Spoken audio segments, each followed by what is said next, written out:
원목사의 골목교회 세 번째 시간. 오늘은 목회 쓴소리 25가지 한번 생각해 보려고 합니다. 쓴소리 그러니까 긴장하지 마시고요.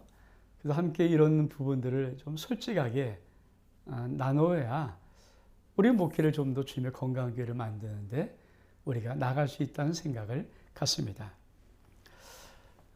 우리가 한번 어떤 것이 쓴소리인지를 한번 볼까요? 전 첫 번째로 정말 어떻게 하면 교회가 부흥됩니까? 건강한 악이 성장합니다. 바꿔 말하면 어떤 상황과 조건과 문제일지라도 어떤 시대일지라도 교회가 건강하면 교회는 성장하게 되어 있습니다. 그러므로 목회는 영적 건강한 교회를 만드는 것입니다. 두 번째로 좀 덜 똑똑하면 안 되나? 저는 이렇게 많은 목사님들이 영적인 지도자들입니다. 하나님이 주신 권세도 있고 권위도 있습니다. 또 각 교회 담임 목사님들은 작든 크든 간에 정말 거룩한 주의 종입니다. 저는 조금은 좀 덜 똑똑한 느낌처럼, 왜? 항상 목회는 배워야 하기 때문입니다. 끝까지 배웁니다. 우리가 물론 큰 좋은 세미나를 배우는 것도 있지만 사실은 귀동형 목회가 참 중요합니다. 열심히 한마디 한마디를 듣다 보면은 배우려는 자세를 갖다 보면 목회 건강하게 할 수 있는 은혜도 또한 주어집니다. 세 번째로 한방 바라지 마라. 목회는 한방 없다. 세상도 목회도 한방 없습니다. 목회 로또 없습니다. 매일매일 최선을 다해 합니다. 이것이 목회입니다. 네 번째로 결과 없으면 바꿔야 합니다. 그렇죠? 혹시 만에 하나 우리가 잘못하고 있다는 사인일지도 모르기 때문입니다. 3년 했다, 5년 했다, 어떤 결과가 나오지 않는다. 7년 했다, 결과가 없다. 그러면 과감하게 목회 바꿔야 됩니다. 저는 이렇게 생각합니다. 다섯 번째로 결론은 기본이 안 되었다는 것입니다. 결론은 실력이 부족하다는 것입니다. 우리는 이것을 솔직하게 인정해야 됩니다. 그래야 목회는 더 나은 단계로 발전할 수가 있습니다. 여섯 번째로 해도 안 될 때는 꼭 안 되는 것만 골라 하는 것일지 모릅니다. 이 생각을 가져야 됩니다. 열심히 다 했습니다. 애썼습니다. 모든 걸 하라는 대로 다 했습니다. 근데 안 되면 꼭 안 되는 것만을 내가 지금 골라하고 있는지 이거 반드시 체크해 보아야 합니다. 일곱 번째로 절대 안 되는 것들, 목회 안 되는 것이 있습니다. 절대 목회 안 되는 것. 사실 이게 있거든요. 사실 저도 35년 정도 목회를 하다 보니까 이렇게 뭐 매번 아니지만은 어떤 이렇게 목회를 보면은 저렇게 하면 안 될 텐데 하는 한두 가지의 어떤 그런 것들이 느껴질 때가 있습니다. 맞습니다. 목회 절대 안 되는 것들이 솔직하게 있습니다. 그거 체크해야 됩니다. 여덟 번째로 목회 기초가 있습니다. 목회 기본을 갖춰야 됩니다. 전 목회 기초를 이렇게 생각합니다. 목회 기본을 이렇게 생각합니다. 매일매일 새벽 기도 후 2시간 강단에 무릎 꿇고 기도하는 것. 두 번째로, 그리고 새벽 기도를 마치고 집에 와서 바로 목회실이나 서희실에 가서 오전 충분한 시간 동안 말씀을 연구하고 말씀을 준비하고 어떤 말씀에 대한 부분의 목회를 전념하는 것. 이것이 하루하루 한 달, 두 달, 1년, 2년, 3년 이렇게 쌓여야 이것이 목회의 기본입니다. 이 목회를 반드시 해야 됩니다. 아홉 번째로 하나님이 절대 안 도와주는 목회 있습니다. 어떻게 목회하는데 하나님이 안 도와줍니까? 근데 사실은 하나님이 안 도와주는 목회가 있어요. 이 말은 하나님이 방관하시는. 이것은 어떤 것입니까? 하나로 말하면 예를 들면 하나님의 뜻과 어긋난 목회할 때 하나님은 절대 안도와 주십니다. 10번째로 사람들이 절대 등록 안 하는 교회도 있습니다. 많은 분들이 왜 우리 교회는 1년이면 3년, 4년인데 오는 사람이 별로 없을까? 왜 등록 성료가 없을까? 꼭 한번 그것이 어떤 원인인지 어떤 이유가 있는지 체크해 봐야 됩니다. 사실은 사람이 절대 등록을 안 하는 그런 교회도 사실은 솔직히 말하면 있습니다. 그것이 보고 그것이 무엇인지를 알아야 됩니다. 11번째로 성도들은 척 들어보면 압니다. 성도들의 실력을 과소평가하면 안 됩니다. 목사가 평소에 무슨 말 하는지, 말 한마디, 어떤 행동하는지, 또 주일에 관계에서 어떤 설교하는지 척 들어보면 성도들은 압니다. 목사의 실력이 드러나게 되어 있습니다. 요즘 성도들 굉장히 실력이 높습니다. 그러므로 목회자는 정말 성도들의 실력을 과소평가하지 말고 열심히 충성을 다해서 목양의 준비를 해야 됩니다. 12번째로 말 한마디에 천냥빚 갚듯이 목사의 말 한마디가 하나님께, 주님께 감동되어야 됩니다. 우리가 뭐 솔로몬 얘기 잘하지 않습니까?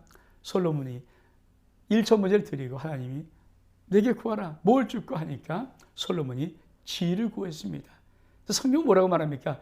이 지혜를 구하는 것이 하나님 마음에 맞은지라.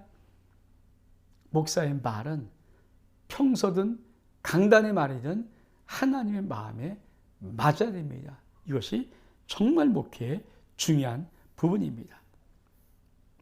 자, 13번째로 얼른 바꿀 수 있는 용기가 있어야 됩니다. 제가 좀 죄송한 단어를 썼습니다. 똥꼬집 사절입니다. 똥꼬집 노 사절입니다. 왜냐하면 목사는 고집 부리는 자가 아니라 목사는 잘못이 있을 때 얼른 바꿀 수 있는 용기를 가진 자입니다. 14번째로 성도들의 신앙 성장은 헌금을 보면 압니다. 성도의 신앙은 헌금과 정확히 비례합니다. 뭐 별 무슨 말하고 난리치더라도 그 성도가 어떻게 헌금 생활하는지, 어떻게 하나님의 물재간이 있는지 그거 보면 그게 성도의 신앙입니다. 근데 목사의 신앙은 시간과 비례합니다. 목사가 아무리 외형적으로 어떤가 해도 사실 목회는요, 목양에 충실한 그 시간과 비례하는 것입니다. 절대 딴 거 없습니다. 15번째로 목회는 혼자 하는 것보다 아내와 할 때 기하급수적으로 성장합니다. 목회는 혼자 할 때보다 아내와 할 때 기하급수적으로 성장합니다. 목회를 혼자 하면 1, 2, 3 이런 성장이라면 아내와 같이 손잡고 정말 온 마음을 다해서 목회하면 1, 2, 4, 8, 16, 32 이런 속도입니다. 굉장히 빠릅니다. 그건 목회를 해본 사람들은 정확히 압니다. 16번째로 승부를 걸 용기 없으면 차라리 그만둬야 됩니다. 정말입니다. 인생도 승부 걸 때가 있습니다. 목사는 목회를 하는 순간, 교회를 개척하는 순간, 교회를 목양하는 순간 승부를 건자합니다. 근데 매 순간마다 하나님 앞에 승부 걸 용기가 없으면, 성도 앞에 승부 걸 용기가 없으면, 내 목회 현장 속에 승부 걸 용기 없으면 목회 그만둬야 됩니다. 17번째로 하나님은 목사의 숨소리만 들어도 아시고 성도들은 목사의 설교 한마디만 들어도 압니다. 하나님은 목사의 숨소리 한마디 들어도 이 목사가 이 주의 종이 어떤 것인지 어떤 종인지 압니다. 그걸 모르겠습니까? 정확히 압니다. 무엇을 하고 있는지, 어디에 마음이 뺏겨 있는지, 어디에 집중하는지, 무엇에 노력하는지, 아니면 오직 목양의 일념인지 목사의 숨소리만 들어도 압니다. 근데 성도는 어떤지 아십니까? 목사가 매주마다 강대에서 첫 설교 한마디만 들으면 우리 목사님은 일주일에 어떤 것을 했는지 성도들은 영적으로 느낍니다. 18번째입니다. 나도 안 믿는 하나님을 왜 믿으라고 합니까? 하나님은 전지전능하십니다. 창조자 하나님이십니다. 신이십니다. 유일하신 신이십니다. 그 하나님이 무소불위하십니다. 못할 일이 있습니까? 없습니다. 기적의 하나님이십니다. 근데 목사가 현실 앞에서 그것을 믿지 못하면 왜 성도들에게 그 하나님을 믿으라고 신앙에 강요를 합니까? 하면 안 됩니다. 목사는 진실로 양심 꺼리낌 없이 하나님을 전지전능한 창조자 하나님, 기적의 하나님으로 믿어야 합니다. 19번째로 맛없는 설교를 꼭 그렇게 오래 해야 합니까? 저는 설교는 하나의 정확한 것을 갖고 있습니다. 설교는 인테리어 테스트 시간이 아닙니다. 설교는 은혜의 시간이요, 하나님의 역사의 시간이요, 하나님의 감동의 시간이요, 축복의 시간입니다. 치유 시간이며 회복의 시간입니다. 왜 그렇게 맛없는 설교를 왜 그렇게 억지로 오래 해야 됩니까? 내를 향해 살아는 영화 이후로부터 모든 영화들이 요즘은 결론을 그냥 관객에게 맡깁니다. 목사의 설교도 대부분 그래야 된다고 저는 생각합니다. 오픈 설교입니다. 결론이 오픈되어 있어야 됩니다. 때로는 정말 쌈박한 설교 필요할 때도 있습니다. 20번째로 목사가 빚내서 헌금해야 성도들이 물질언시합니다. 특히 개척교회 초반에, 정말 개척교회 초반에는 목사가 온 힘을 다하죠. 그냥 끝까지 목회한 동안 목사가 빚내서라도 교회를 사랑하고 주의 나라를 위하여서 정말 헌신하면 하나님은 물질에 헌신한 성도를 반드시 붙여주십니다. 21번째로 돈보다 좋은 하나님을 믿게 해야 목회가 됩니다. 성도들은 목회를 해보면 압니다.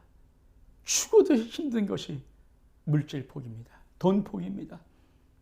그들은 사회에 삽니다. 세상에 살아갑니다. 돈이 얼마큼 중요한지 압니다. 그러나 그 중요한 돈보다 더 중요하신 하나님, 그 좋은 돈보다 더 좋은 하나님을 목회해야 목회가 되는 것입니다. 22번째로 목사는 입으로 일하고 성도는 몸으로 일해야 됩니다. 꼭 기억해야 됩니다. 이거 원리입니다. 목사는 입으로 일하는 것입니다. 사도행전 6장에 7집사를 세우고 구제를 다 맡긴 다음에 그때 하신 말씀이 있습니다.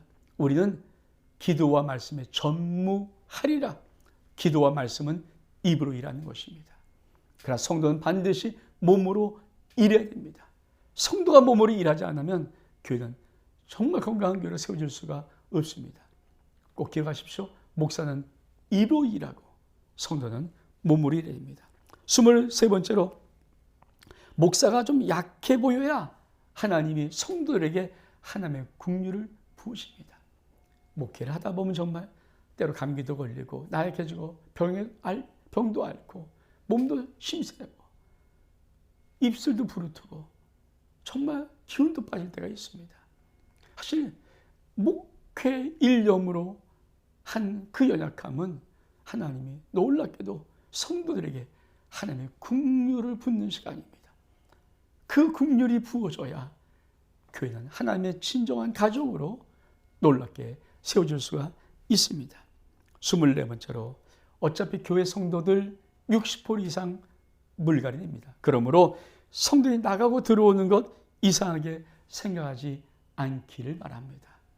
저는 목회를 35년 하고 한 교회에서만 32년 가까이를 해오고 있습니다. 근데 정말입니다. 60% 이상은 물갈이합니다. 그러므로 목회는 하나님 보고 성도들이 나가고 들어가는 것에 그렇게 이상하게 생각하면 안 됩니다.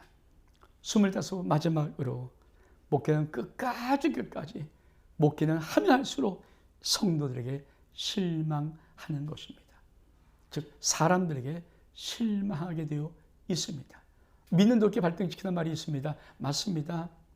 목회도 처절하게 믿는 도끼 발등 찍혀야 진정한 목회하는 것입니다. 왜 목회가 끝까지 성도들이 실망하는 것일까요? 목회는 마지막까지 주님 한 번 붙잡는 것입니다. 주님만 의지하는 것입니다. 이 하나님의 이 마음이 결정돼야 우리는 끝까지 주님을 위해서 주의 영광의 목회를 해나갈 수 있습니다. 원목사의 골목교회 세 번째 시간 여기서 마칩니다. 샬롬, 하나님의 놀라운 평강이 여러분이 있기를 주의 이름으로 축복합니다. 안녕, 안녕.